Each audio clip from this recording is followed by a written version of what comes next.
Hello and welcome to Jennifer Knatters. I'm Jennifer and this is my knitting and nattering video podcast.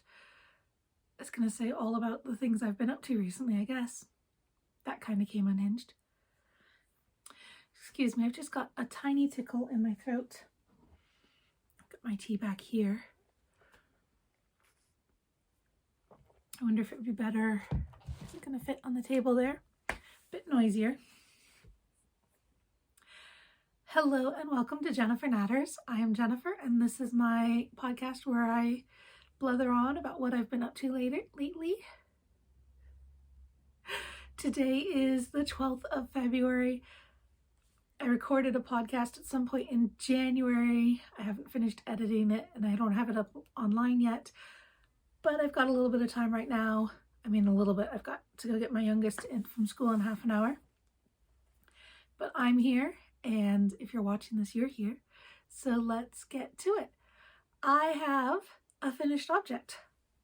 I'm wearing it. This is the Musselburgh Raglan by Ysolda Teague. She wants a everyday, ordinary, modify it however you want kind of pullover that will be a lot like her Musselburgh hat. This is not an any gauge one. This is specifically fingering weight.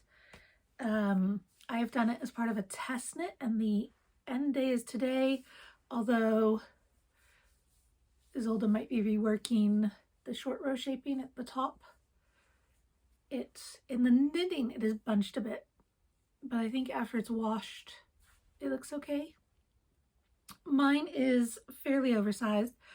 I knit the recommended ease, which because I'm a bigger person, sometimes that comes out looking extra oversized.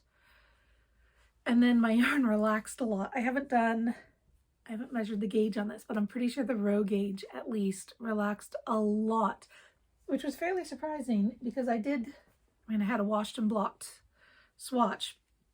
And I have previously knit, excuse the wrinkles, I pulled this out of the to be washed pile. This is the same yarn, which is Ripples Crafts 100% BFL, which she calls her Quinag base, which is a Scottish mountain. I may or may not be pronouncing that correctly.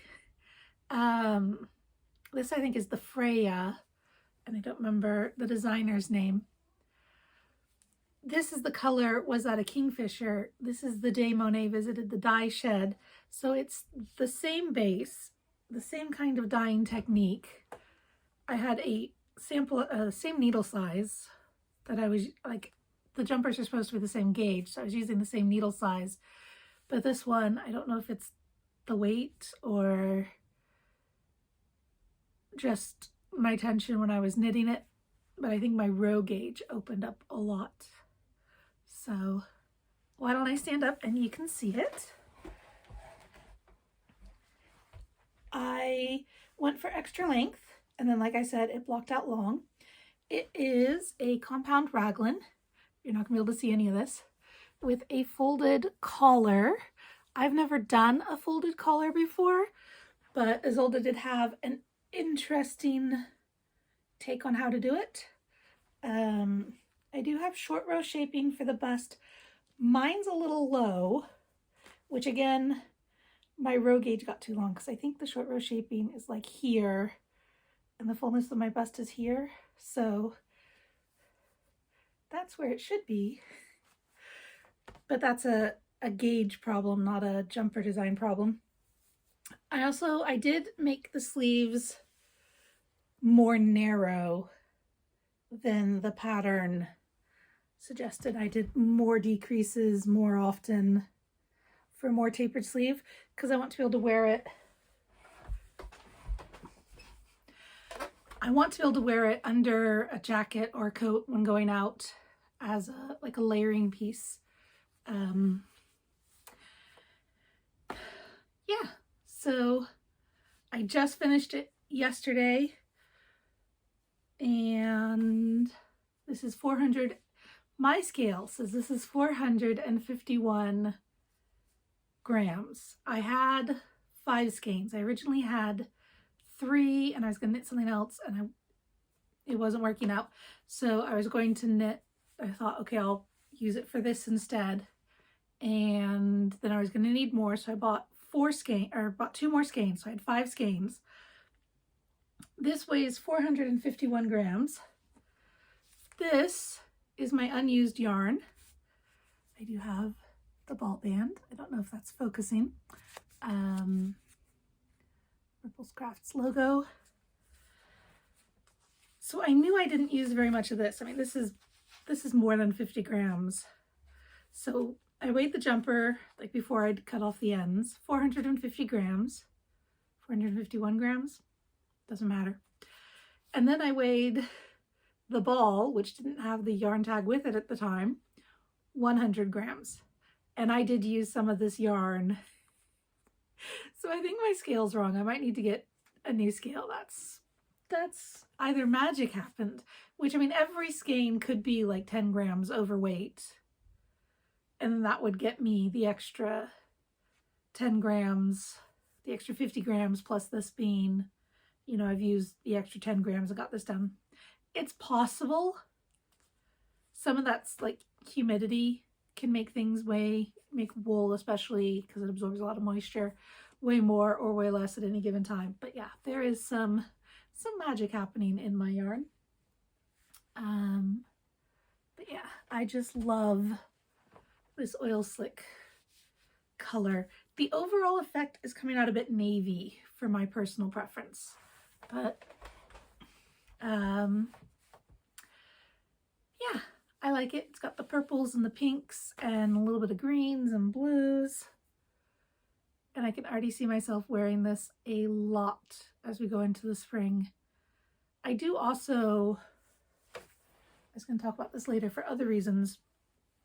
I have my fingering weight Ravelston, which is another Ysolda Teague design. This was not a test knit. I bought the pattern and knit it for me. This one's a bottom-up set-in sleeves. Again, all of Ysolda's patterns. I didn't mention this one has cup sizes. This one has optional cup sizing. I knit this in the size 8, cup size GH. I've done 7 GH for the other test knits and gotten a more fitted, excuse me, a more fitted but still oversized fit. This one has negative ease. This is a different sizing system, so I think this one's just straight up based on measurements. I wear this a lot, especially if I'm gonna need to go out and like put a jacket on. Then this, like around the house, I'll wear the thicker jumpers.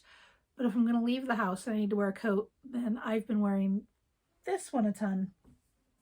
So I think this will be in the same kind of category where I'll just be wearing it a ton. And I'm currently wearing it over a slight mock turtleneck, rolled neck here in the UK. But the mocked version, it's very short. Just because I find the BFL, like, it doesn't itch my hand, but I do find it quite itchy next to skin. I wouldn't want to wear it without a layer under it.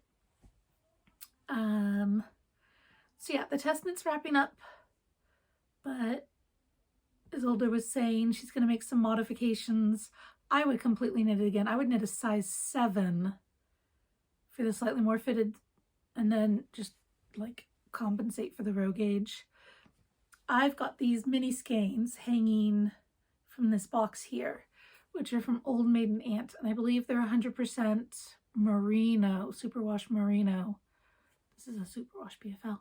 I would absolutely use those to knit another one. Unfortunately, Old Maiden Aunt has stopped dyeing, so I couldn't get something from her. But I could, I mean, most dyers do an 100% Merino fingering weight. Just find something that's going to be slightly tonal to go with those and do like a gradient yoke.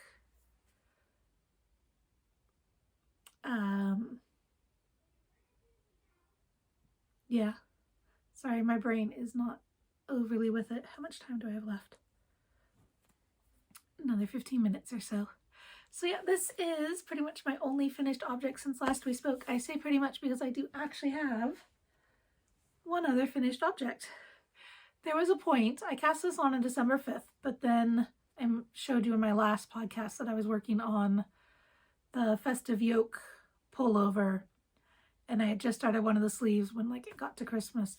So I was working on that a lot in December, but I was also working on this, and like I'd work on it and then there'd be some questions about the pattern, so I'd work on the other one for a while, and then, you know, the next day I'd get the answer. So I'd be back on this one. I did put in time every day on this pullover, but the other one was kind of my main project in December. So that meant I had like the last week of December, so maybe 7 weeks, where this was my main, have to focus on it, have to knit on it, need to finish it for the test knit, round and round and round and round. And then like my other project is a Musselburgh hat, my walking around project right now, which is the same. It's a different yarn, but you know, like the same type of yarn, same size needles, round and round and round. I needed something else. I had to do something else. So at one point I snapped and took 3 days, you know, figuring out what you're going to knit, swatching, knitting the thing. And I knit this hat.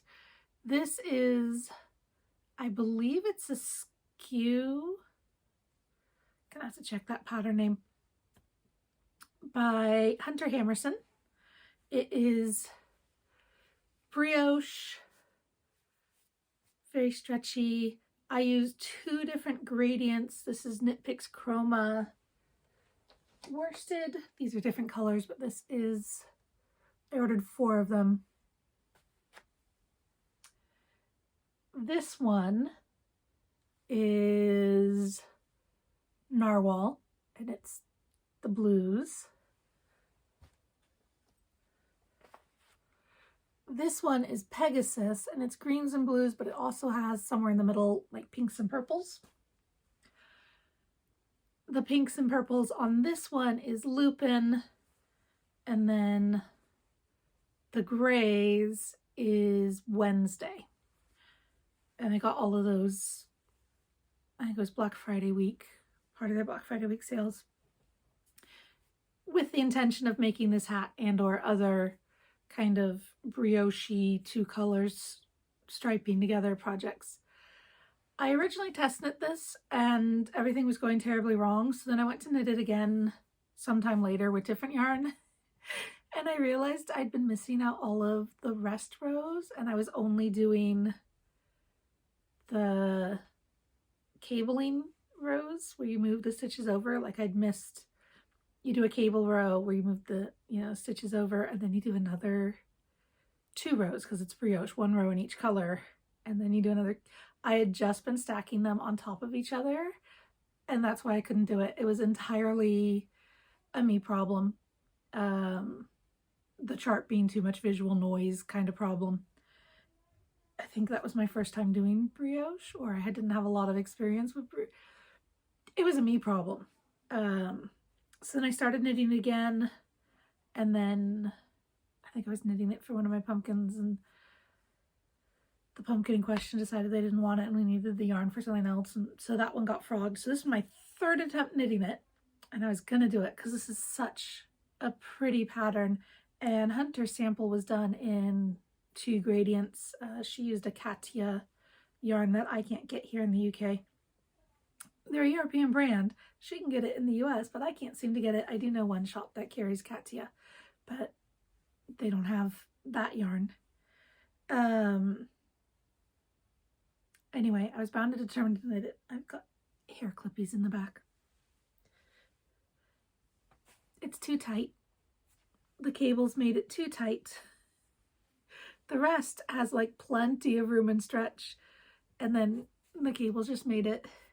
And someone asked if I could wear it as a beanie, which is not like my style anyway, but then it just sticks up because the fabric is stiffer. It doesn't drape there. So I gave it to my youngest, who says she's going to wear it and hasn't worn it, but she did say the Musselburgh I knit her is too itchy and too warm. So this one is less itchy and less warm, but if she does decide to wear a hat, this one can be for her. And then I can steal the Musselburgh back, which I kind of already have, and I've worn it. It's a little tight on me, but I think it'll stretch out. Yeah. So there's this one. I really like the brioche, and I would like to use the yarn to make like brioche cowls or just a plain brioche hat. And I also think I like it better with the gray as the main color and the colors in the back, because I think then you don't see the stripes in the gradient as much. But maybe you do. The stripes in the gray are a lot less noticeable than the stripes in the colors.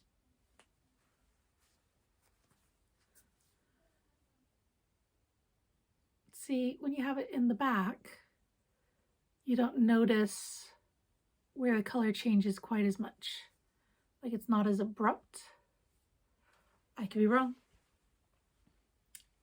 Anyway, Knit Picks Chroma worsted.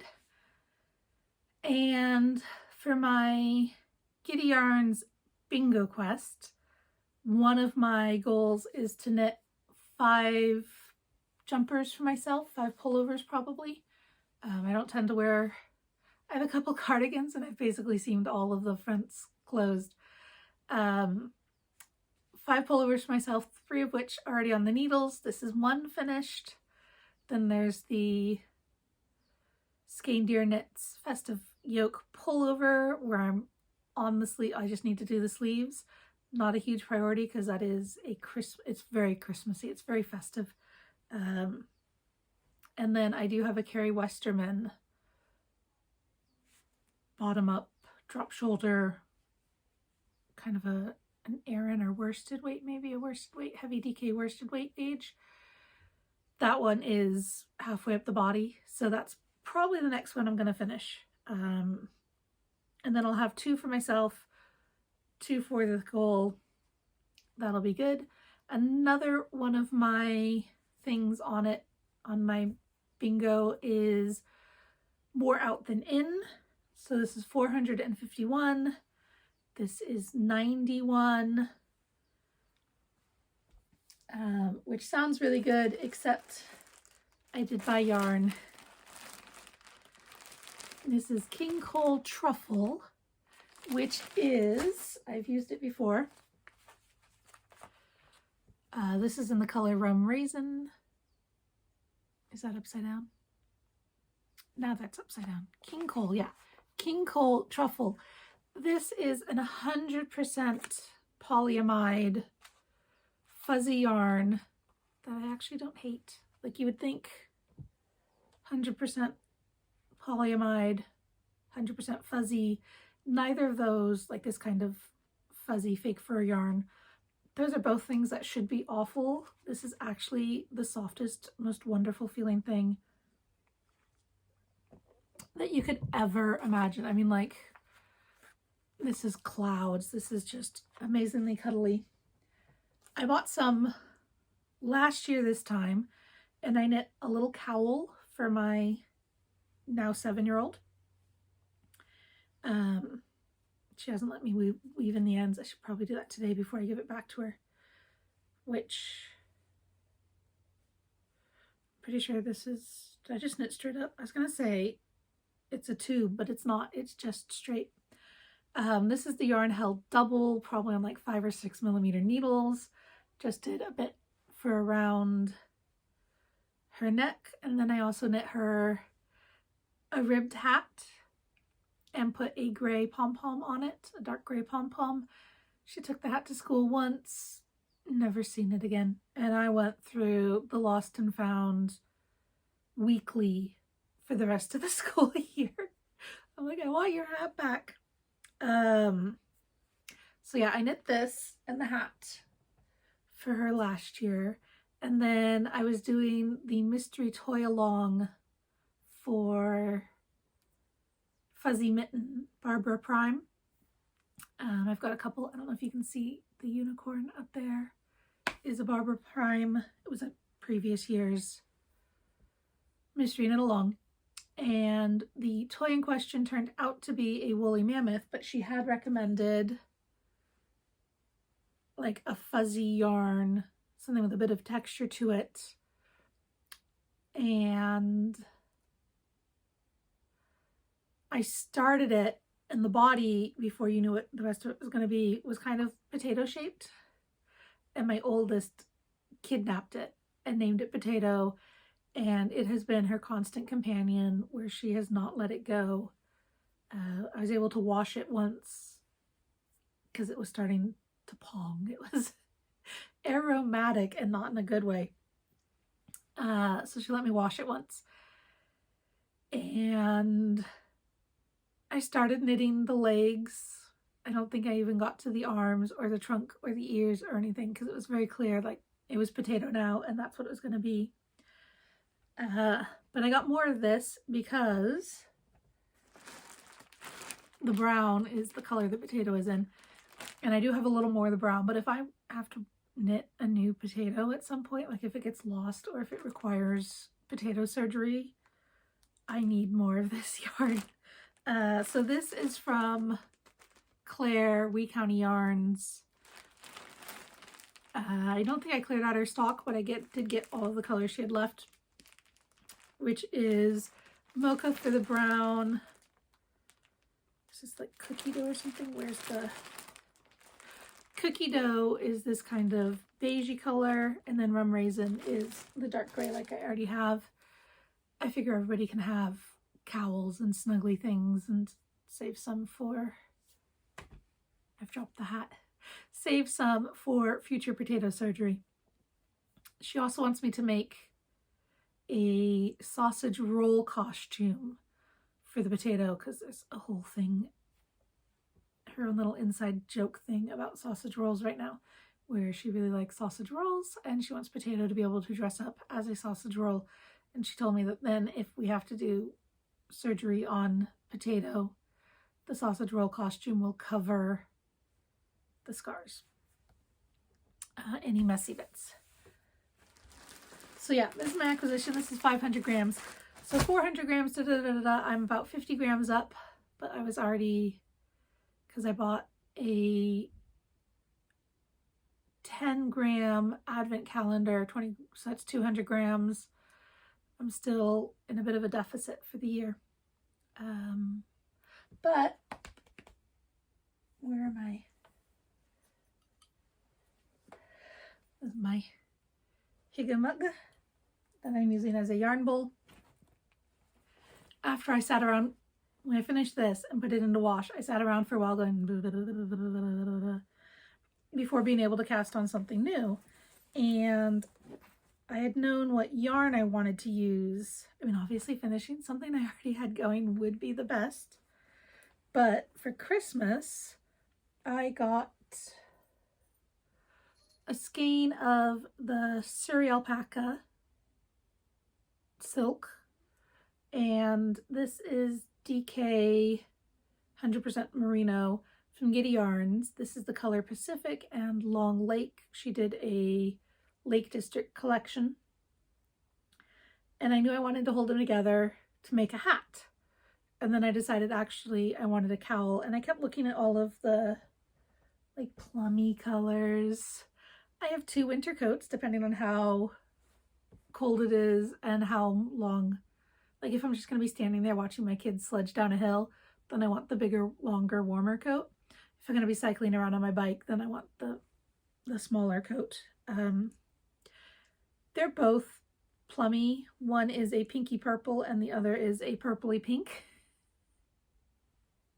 They're from the same company. They're not quite the same color, but they're definitely like the same color values. I like what I like. So if I'm wearing those and then I'm wearing like this big fuzzy hat with a big pom-pom, which I can't do when I'm riding my bike anyway, so this is purely like a walking around in a big woolly winter coat kind of thing, I wanted to hold them together. So then I thought cowl, because is it Knit Vent? Is that what Helen Stewart's? She does a bunch of small patterns right before Christmas. Anyway, one of them was the apple cider, spiced cider cowl, which just looked so scrumptious and delicious, and it called for one skein or one or two skeins of 100% DK, like a merino DK, and one or two skeins of a floof to go with it, depending on how much yardage you need for the size you're knitting. Basically, it needed the yarn that I had picked out to give my husband to get my children to give me for Christmas.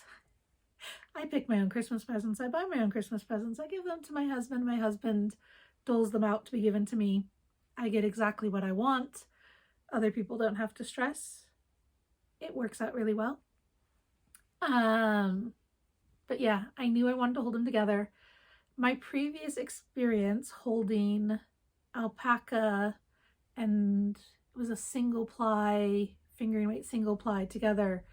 The alpaca really dominated. I can show you because I came with props. So this is my love note, knit in Fiber Space Cumulus, which is an alpaca floof.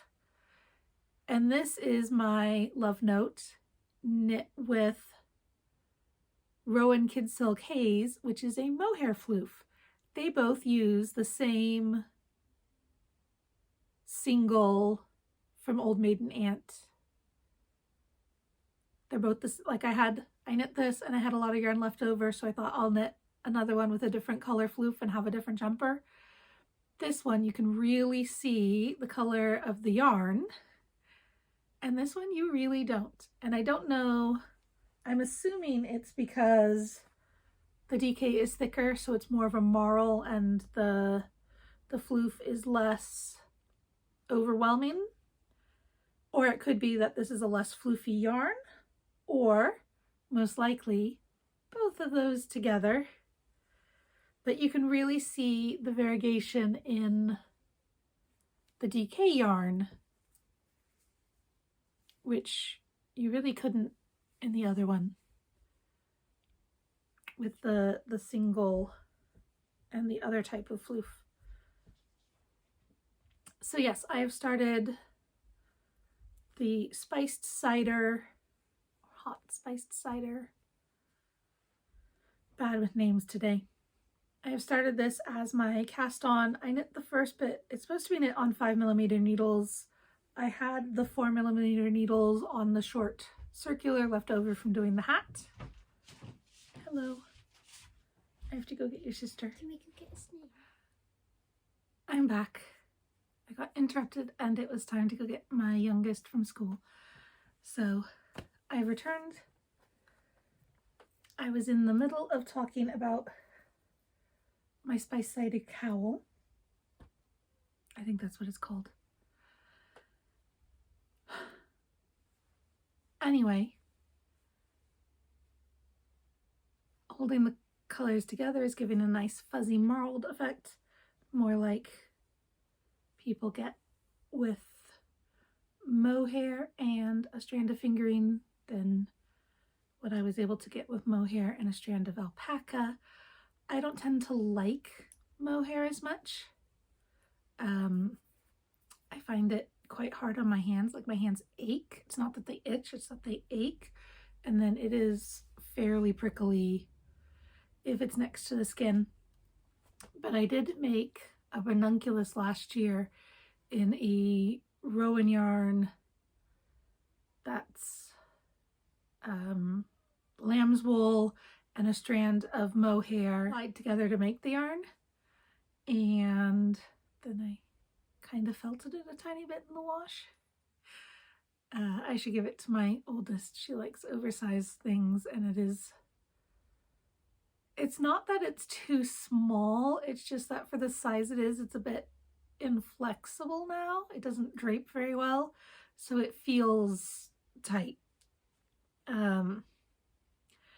But I do have, this week is Jessie May's 41st birthday, and she is having a sale on her patterns. So I bought the cozy raglan, just the regular one, and I am planning on knitting it. Do you see the hot pink yarn over here? And then I have 4 skeins of mohair, which you can just about see. I'm pointing with the needles up here. Yes, mohair. To knit that. And since it's like short term, really want to get that on the needles, I went ahead and bought it in the birthday sale. I'm tired now. I mean, I was tired before, but I took a little break to go do things, and now I'm tired more. I cast on with 4.0 millimeter needles because that is what I had used for the brioche hat, and so it was already like on the short cable and stuff. The pattern calls for 5.0 millimeter. I knit a little bit and the fabric is fine, but I'm not enjoying the knitting of it. Like the looseness of the fabric and the drape and everything as a finished kind of objet. It's fine. It's not like too stiff to be a cowl or anything. But it's feeling stiff knitting it on the needles. So I've gone up to a 4.5 millimeter needle now. And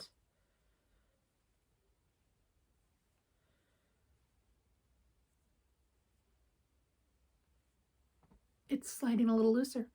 I just went up 1 row ago, so I am knitting the smaller size. I didn't mention that. I'm knitting the smaller size because I do only have 1 skein of each, though someone was saying they knit the larger size and had in 1 skein of mohair and 1 skein of whatever their DK was.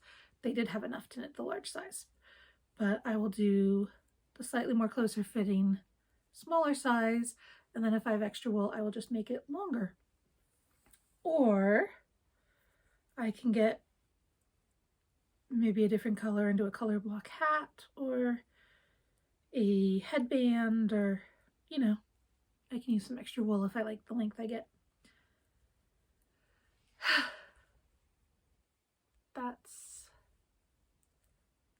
Is that all the whips? I do have one other whip that I've worked on the tiniest bit.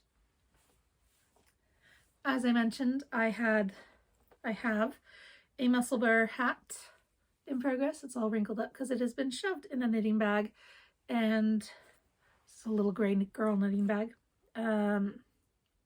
This knitting bag has been shoved in my cycling backpack, in my swim backpack, did I take a shoulder bag out? My shoulder bag was in my bike, and shortly before Christmas, something nibbled things in my bike.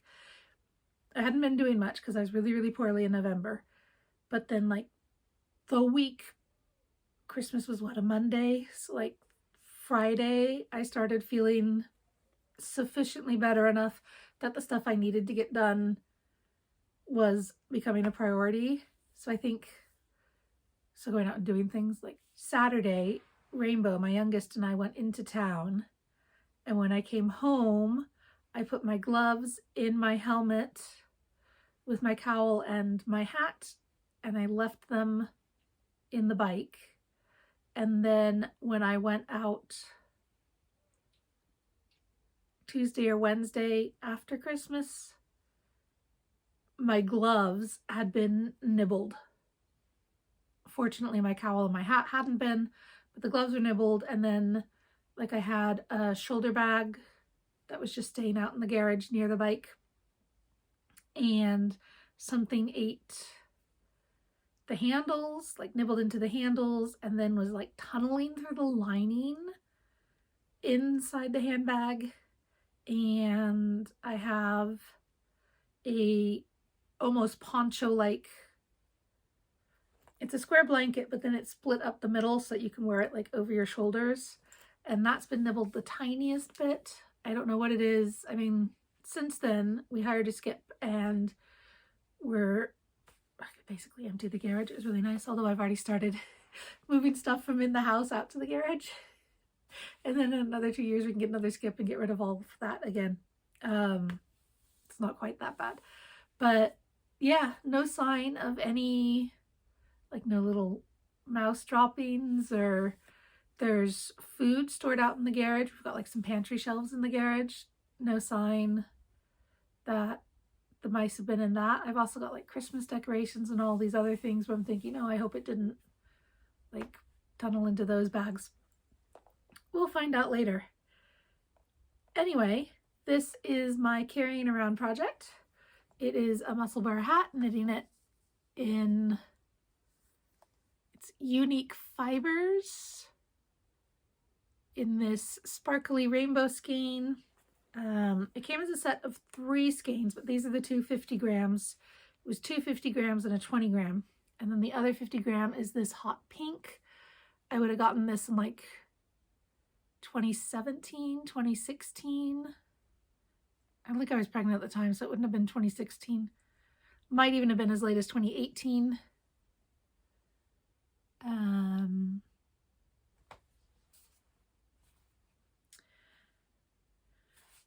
Yeah, so I'm knitting half the Musselburgh in this, and then the other half is going to be in this beautiful blue toned hot pink.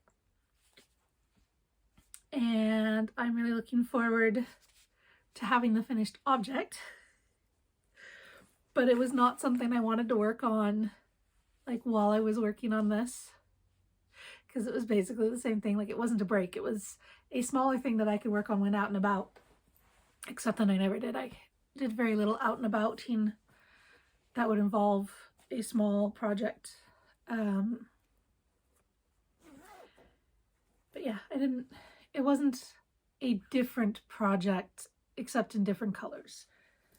That was the only thing different about it, and it wasn't sufficiently different. Thus, the worsted weight brioche hat, very different. So that can be more of a priority now. Get it finished, free up the needles. Once my hands stop hurting when I even think about knitting on a 3mm needle. Yeah, I was gonna do some, like, what am I gonna work on next?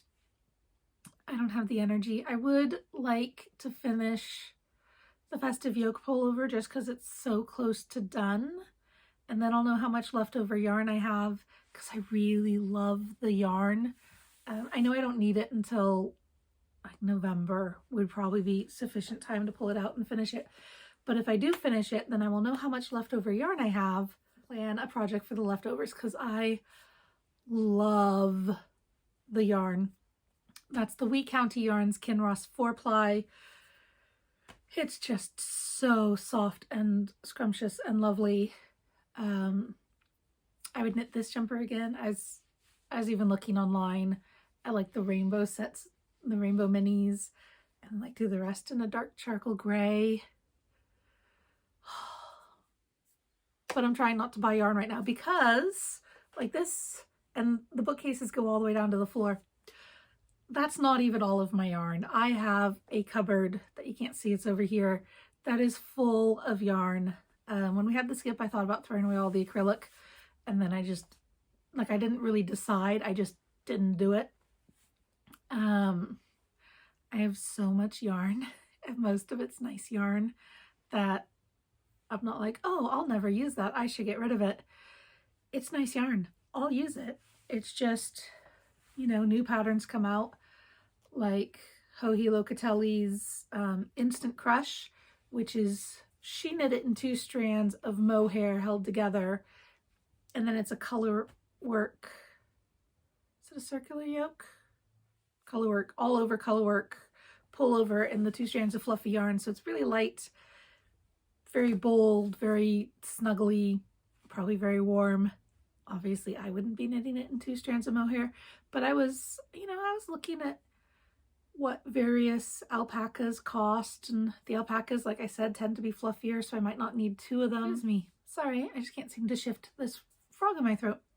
You know, like I was pricing out yarns, and it was really the fact that I couldn't find the colors in stock. You'd be like, oh, I love that color. No, one of the ones I would need is you know, I would do it with these other no, that color is not available right now. That's the only thing that kept me from just like ordering the yarn and casting on and buying the pattern.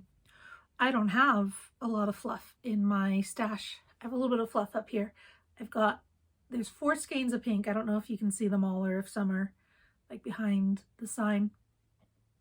And I've got some gray, and I've got half a skein of like a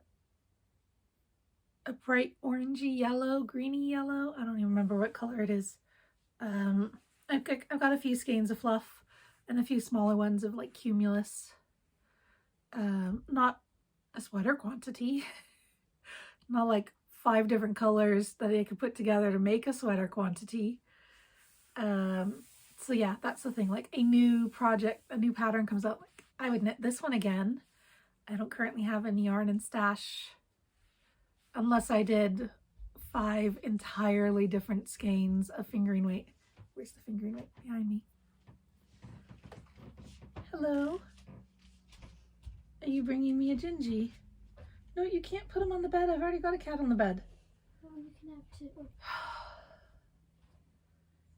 Now go be friends. It's not gonna work. Be friends. He's not feeling very friend-like, I don't think.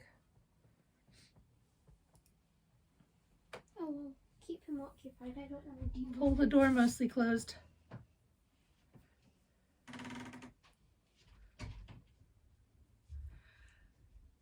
My 11-year-old just brought me, let's see if I can pan slightly. I've got some washed but unfolded socks and my piles of clean laundry, and there's the ginger kitty leaving.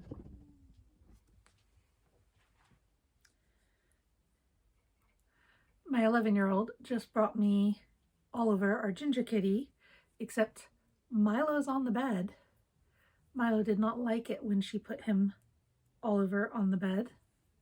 Oliver has just promptly left again. Milo is still like, oh no. Milo is a stray who came to live with us. Oliver and Libby, our other 2 cats, are litter mates. They're not wild about each other. They tend to just occupy different parts of the house and mostly ignore each other. So yeah, that's like to say that the Cozy Classic Raglan by Jessie May is needle adjacent, because that is something I really want to cast on. I've got a bit of Drops, is it Drop Sky, where it's the alpaca blown through a tube. I knit a jumper out of it, which is very nice and snuggly, and the sleeves are too big, so like I get caught on door handles as I walk by. I need to undo the bind off on those and cinch them up tighter, but I still wear it. I've got some of that yarn left over, and I want to knit one of the Knitworthy 7, is it Knitworthy 7? This past year's Knitworthy collection had a balaclava that's kind of loose in a drapey, soft, fuzzy fabric.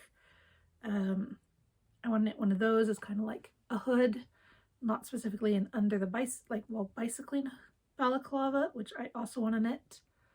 I don't think you can see it, but next to this hot pink cakes is some highlighter green cakes, and that's to knit like a day glow, hold it together and knit a balaclava. I've got a Stephen West waffle balaclava pattern that I thought would work really well. I want to knit all the balaclavas. They just seem like the best thing, except a lot of the patterns right now are fashionable, so they're loose or away from the face or things like that. And I'm like, no, I want it when I'm riding my bike. And even if it's not a windy day, as you're riding, there is wind in your face. The wind is always so cold. I want to be wrapped up in wool and be safe and warm. So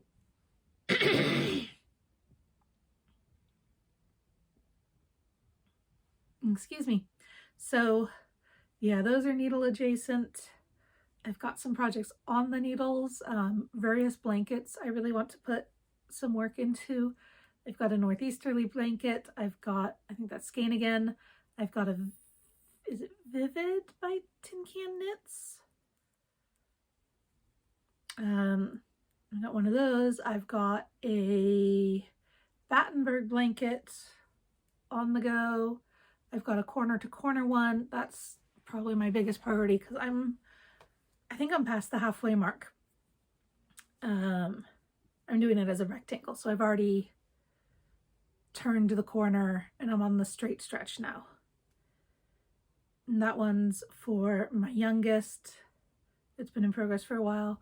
Like when I work on it, I can add a row. I mean, the rows are pretty long right now, but I can add a row or two.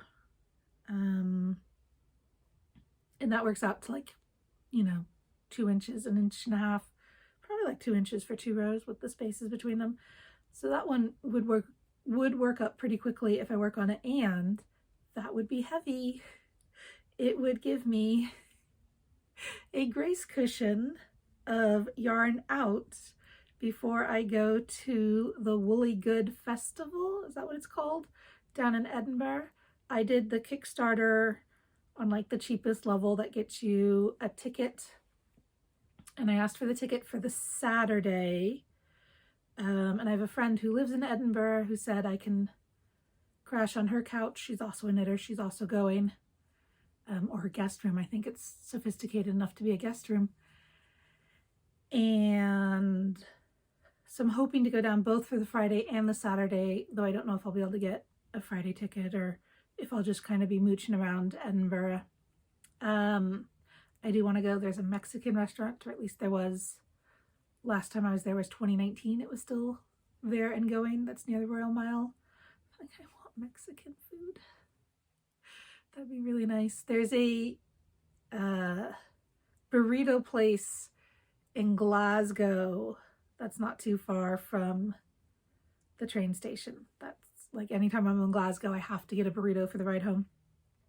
And then I think the Friday night, I will not particularly try to go to the knitting party thing that they have going on that evening, but I will go, I'll make a reservation and I will go to the Mexican restaurant. Yum. And so yeah, I need to use up some stash so that I could buy one, or I'm not going to go crazy. In the past couple of times I've been to a yarn festival, which has been Glasgow School of Yarn twice, and before that, one of the last Loch Ness Knit Festival, I bought a lot of yarn. And I do so on the justification that I can't easily get to yarn festivals. Like if I get to one yarn festival in a year, that's usually that's a big deal for me. And Perth is the closest, but it's usually the same weekend as the school midterm break. So to do that, because I've been doing stuff with the family. But the Glasgow or Edinburgh, they're both 3.5 hours by train. And if I was to do a round trip, like 1 day round trip, that's 7 hours on the train. And that's the faster train that doesn't stop and I don't have a connection. Plus whatever time I'm doing at the festival. That's too big of a day. That's too much. So yeah, getting to a yarn festival is not easy for me. Though one of my friends did ask if I want to go to the one in Strathpeffer end of May. That's my birthday weekend, but there's no information about it other than a date so far. So that tends to be a really small, just kind of local one. Still good. Its predecessor, which was out in Dingwall, is where I got a lot of my Ripples Crafts stuff, because Helen of Ripples Crafts would go to that one, and some other designers. I met Ysolda Teague at that one time. Absolutely certain she wouldn't. I mean, there's a chance she'll remember the incident, but there's no reason she'd have any reason to think it was me. I got her to sign my Little Red in the City book. So yeah, I've bought a lot of yarn the last couple times I've been to a yarn festival on the grounds that I can't easily get to a yarn festival. So like, I have to stock up. This is the chance. Have I knit all that yarn? No. I should do a roundup of what I bought for Glasgow School of Yarn 2022, which is the last time I went. I didn't go this past year. Work out what I did and didn't, because I've used a fair amount of it. I mean, not all the projects are finished. Like the Kinross 4-ply for my festive yoke I purchased there. I knit a neon and mohair Musselburgh hat for my husband out of that yarn. I knit a beloved bonnet with yarn I got there.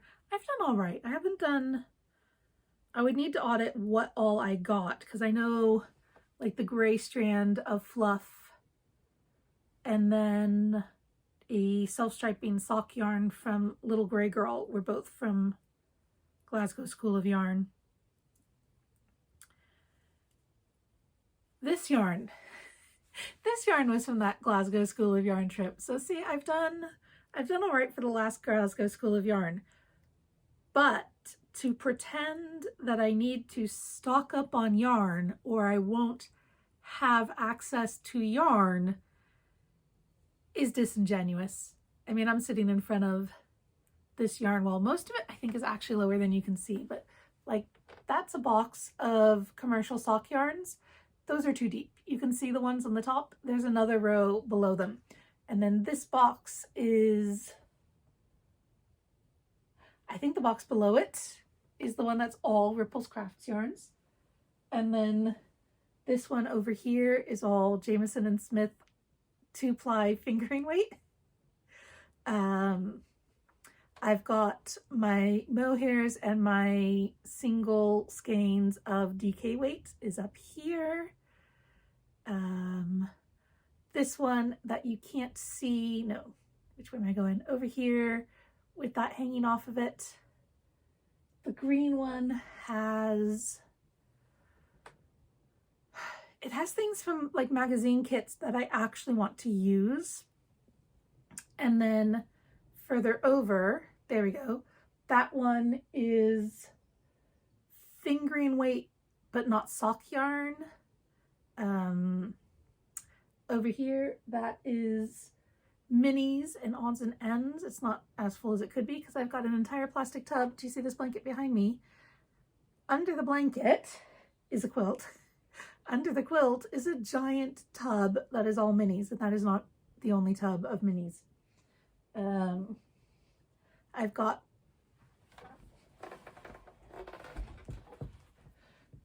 over here past the quilt, those are single skeins of potentially sock yarn. I don't know why there's cardboard right there, but there's a box of like sweaterish larger quantities of yarns. I know I've got a bunch of Easy Knitter in there. I've never used any Easy Knitter, but I did buy a bunch at one point. That would have been around the time I had my youngest. So like 11 years ago, I bought a bunch of Easy Knitter. I haven't used any. So yeah, and that's like just the nice stuff I have on display. I have so much yarn. So I want to go, and I will spend some money, but I'm hoping it will be very considered, just a few little things. Or like, if I get this, I can turn something else into a specific sweater quantity. Or more floof, because I don't have a lot of floof. This could be my floof year. I tend to be really bad at picking, like this is the thing I don't have in my stash that I'd like to buy. I will go to a yarn festival, no one has it.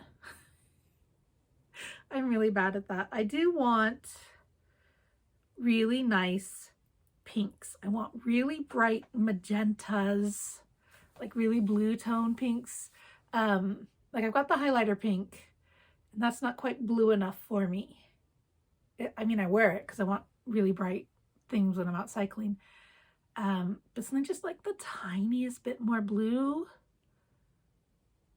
that I will buy anything if it's in like this kind of Barbie pink, but it has to be a blue toned magenta-y Barbie pink.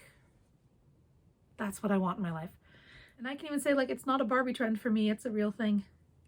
I was watching some video where they were talking about like how she's doing a series on influencer culture, and like just be aware of what they're doing, and if you're going to let it impact you, like make a conscious decision, like how you're going to let it influence you. But she was talking about the thermos travel cups that are all trendy right now. And she did the thing, and I'm like, why do I know that brand? Stanley Cups, that's it is, because it's not the hockey Stanley Cup. But then I went and checked, and we do have a Stanley thermos that like my husband had before we even met. Like, we do have a Stanley thermos. I should say our thermos is a Stanley brand thermos, not one of these water cups. I have no interest for a water cup that is that big and heavy. But she was talking about like the rush for the various things, and how Target has limited edition colors in a pink and a red, and I'm like, oh, that pink is perfect. I would buy one in that pink, but you know, not with the insanity and not with the actually having to carry it around. My water bottle. This is my main water bottle. It is 60 milliliters, which is the perfect size. Their main thing is like 850 milliliters, I think, is their default size.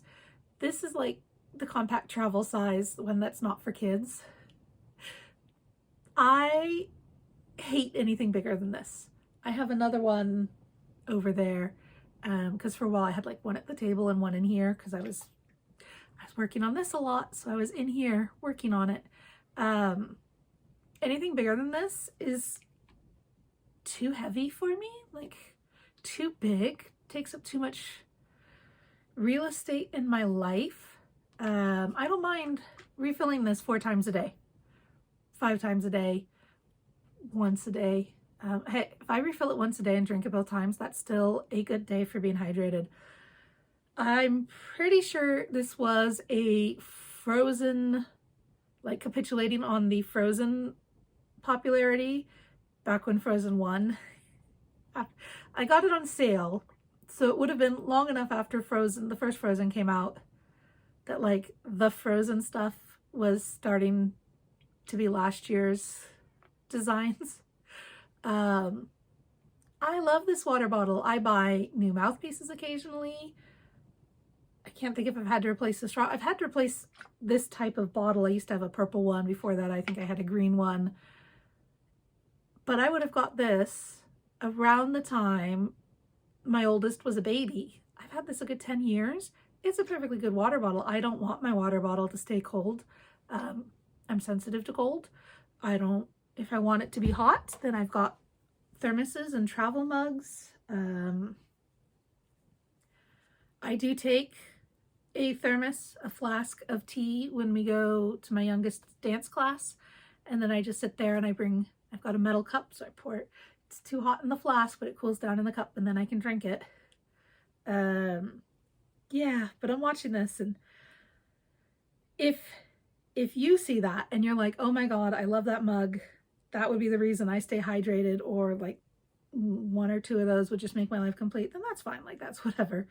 But the people who are buying oodles and oodles and oodles of them is just, to me, mind-boggling. She says, sitting in front of very large walls of wool. That's not even all of her wool. But that's all potential. I mean, theoretically, Yarn Harlot said this once when she was doing a yarn stash tour, I think on her Patreon. She did a yarn toss, talking about how she does twice a year. She goes through all of her yarn, dumps out all the tubs, cleans out the tubs, checks for any moth signs, puts it all back, familiarizes herself with what she actually has in her stash. And she pointed out that every single skein of yarn in her stash, which is considerable, every single skein was purchased in the hope that it would be the next thing she cast on. Like, I'm going to finish this project and then I'm going to knit that, which, bit guilty.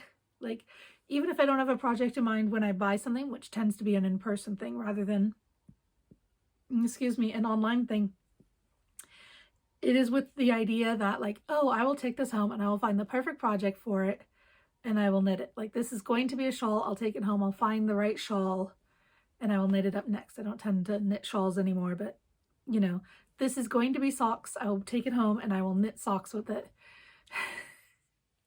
I don't need to buy a lot at Glasgow. No, at Woolly Good Folk. No. That decreases in the wrong spot. When I go down to Edinburgh for the Woolly Good Yarn Fest, that sounds right, I do not need to buy lots and lots of yarn because I won't go to a yarn fest again. Because while part of that might be true, I don't need the yarn. I need to use the yarn I have. The yarn I love. Like, when I go through it and, you know, do you still want this yarn? Yes, I still want that yarn. I want to do a thing with it. I can think of things to do with the yarn. Okay, get around to doing it. So yeah, that wasn't really the tour of my yarn wall that I had planned. Why is there a cardboard box behind me? That's the other question. It's probably a cardboard box. It's probably the box that the advent calendar that I've mostly used in my shawl came in. So the partial advent calendar box, well, the full box with the partial advent calendar in it is probably still sat on top of the box of minis. And then I just put the quilt over it. That's probably what the box is. So it can go. Am I even doing decreases? Why do I have a yarn over there? I don't know what I'm doing. So yeah, at some point I will do a proper tour of the yarn wall and maybe even a stash dive through the tubs. Or even this shelf here is project bags. That shelf there is mostly project bags. Not all of them have a started project. Some of them are, here's a project, here's yarn and a project in a project bag. You just need to get your thumb out and do it. So yeah, I will, at some point I will do a tour of those kind of things and decide if I'm actually finishing everything. Although at the time I put it on the shelf, it was pretty much all like, yeah, I'll finish that. That sounds like a good thing to finish. So the intentions were to finish those things or cast them on or pull them apart and redo them. Some of them do need to be frogged and restarted. I can think of at least one hat that falls in that category. All things I really want to knit up. Have I talked about life stuff? I don't think I have. I think I went on a big tangent. Since last we spoke,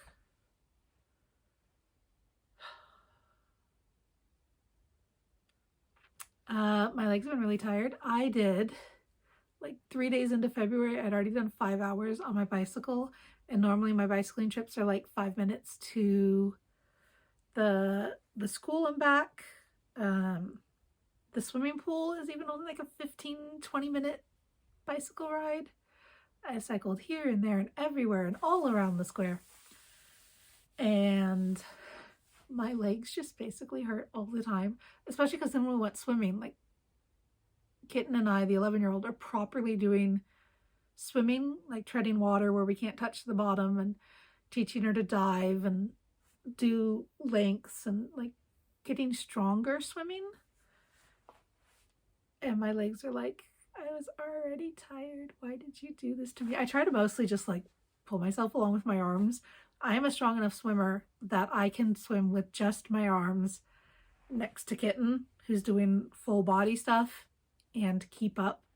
But there were times where like I'd let her get a little head start, and then to catch up again, I did need to use my legs or treading water or climbing in and out of the pool because I'm teaching her to dive. Yeah, my legs are like, I hurt so much. I'm so sore. Why do you keep using me? And I'm like, because that's what you're for.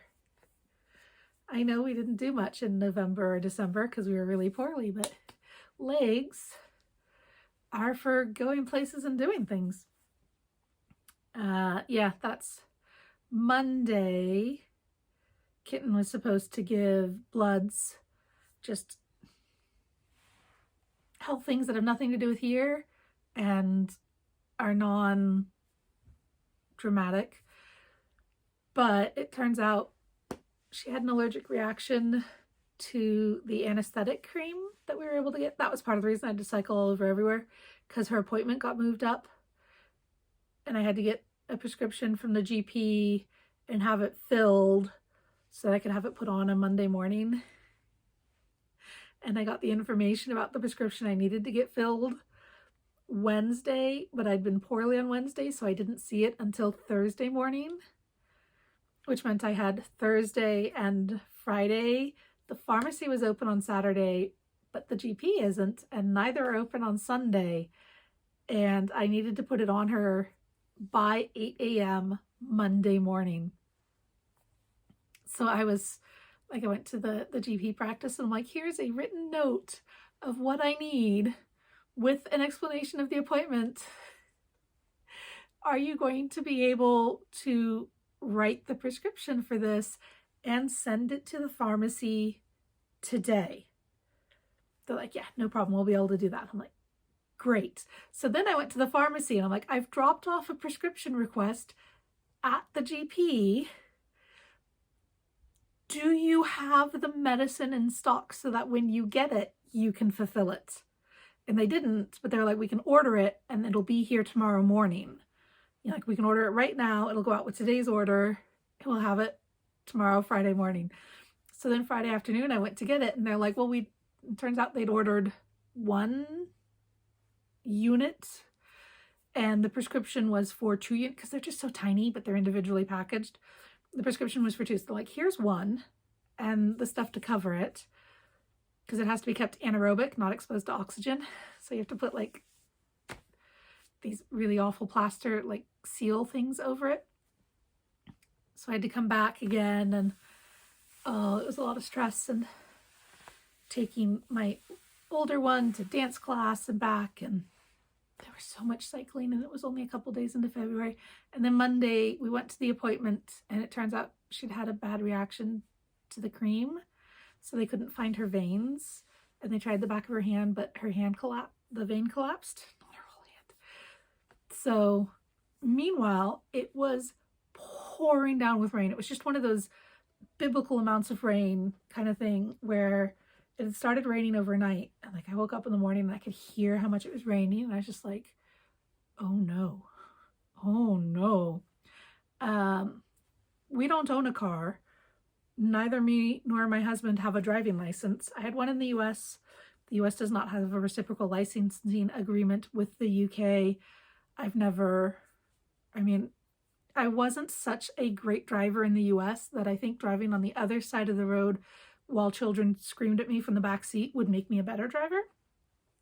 I have an electric cargo bike with a little like canopy clubhouse thing, so I can put both kids in the back, although they're getting bigger for that. I can put a kid in the back and I can put them in the sealed, not entirely sealed, obviously, a little pop-up tent, basically. I'm still out in the rain, waterproof trousers, waterproof coat, high-vis jacket over it because my waterproof coat is black. My waterproof trousers are black. That's the only color you can get in my size some days. Yeah, it turns out I have small places where the sealant has pulled away in the crotch of my waterproof trousers. My trousers wound up so wet because the water all going down the water from my jacket all goes into my lap. The rain lands on my lap. When I finally took them off, my 11-year-old was like, did you wet yourself? I'm like, it's from the rain. Anyway, a lot of drains were clogged or backed up or overflowing, or the verges where the creeks are that they drain to were higher up than like where the water is supposed to come out. So anyway, there was flooding in the roads and pavements, including one spot where you're going down this road, which is closed to cars, but it's used to be a road. They've bollarded it off. And on one side, there's a fence and a forest. And on the other side, there's a fence and a high school. So you're just on the road, and I got halfway down it and it was flooded. So I'm like, okay, I think this is like the high point. So I'll be out of the water as much as I can be, because we didn't have time to go this big, like we'd have to go way back this way and then do a big loop around the other way, or it's just like half a block was underwater. A block was underwater. It wasn't that much. The water came up over the tops of my shoes with my feet on the pedals. I don't know what that was. Feet on the pedals, like front and back. The water came up over the tops of my shoes. It was festive. While we were out after that, we were running some other errands, and because I told her she could get like her reward for a medical procedure. Kids get bribed for medical procedures. Her bribe was that we would get a snail for her fish tank to eat the algae, because she's got plants in her fish tank, which make her fish so happy. Plants weren't getting quite enough light, so we got a better light, and then algae was growing. So snail. Turns out they were out of snails, but they should have some now. They should have gotten them that week, and then they've had them long enough that they can now sell them on. So while we were out running these errands, I bought new shoes, which I'd been needing to get anyway, because my other ones are a year and a half old. Shoes don't last forever. And I had to buy new socks, and I bought a new shirt, all of which I was able to get on sale. That part was nice, but I was just so cold and so wet. And then, like I said, when we got home, I took off my waterproof trousers, and I could have bought new trousers while we were out, except because my trousers were so wet and I was still wet and cold. But yeah, like I could have justified buying new trousers because I was so wet. I was just completely soaked from head to toe. Turns out my gloves, my cycling gloves, actually waterproof. The outer layer, which I think is like a neoprene thing, felt like a sponge that had soaked up all of the water in the world, but my hands inside were actually dry. And I do have a rain cover on my helmet, so my head was mostly dry. That was good. Like, I didn't have to put on a wet hat, which still would have kept me warm because it was wool. But yeah, that was like my gloves and my hat cover are properly waterproof. Nothing else 100% kept out that much rain. It was a miserable day for both of us. Hello? Yes? It's not dinner time yet. Do you want to come say hello? This is Ginger Kitty. He's a handsome boy. He says it's dinner time, but it's not dinner time. It's not even 4 o'clock. He likes to be held like a baby. This is what Ginger Kitty's like. None of the other cats like to be held like a baby. You have muddy, wet paws. Yes.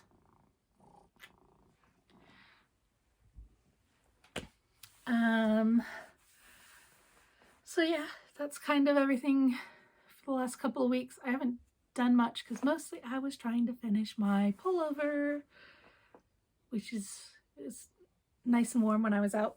I just put on a shell over it. It was sunny earlier, but now it's been raining and it's the dreek. I would summon you up onto the bed, but I can't because Milo's there.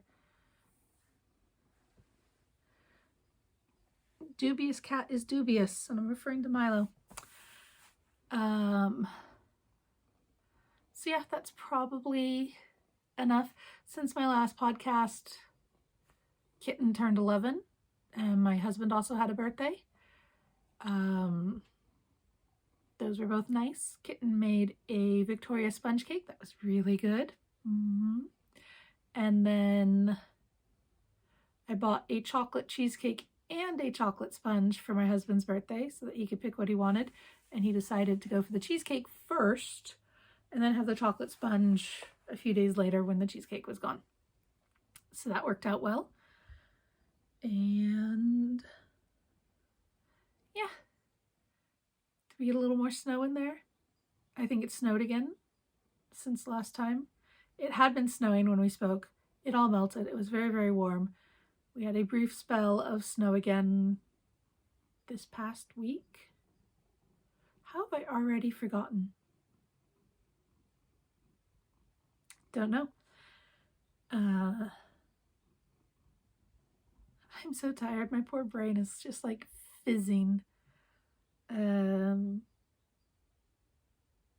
got book stuff, but I don't think I have enough energy to talk about it, so that'll have to come later as well.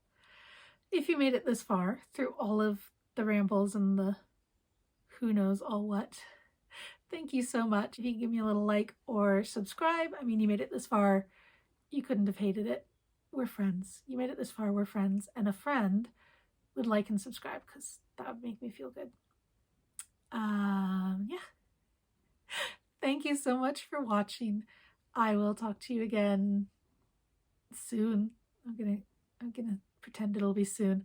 I will talk to you again soon. Thank you so much. Bye. Get the hay. I get the hay. Get the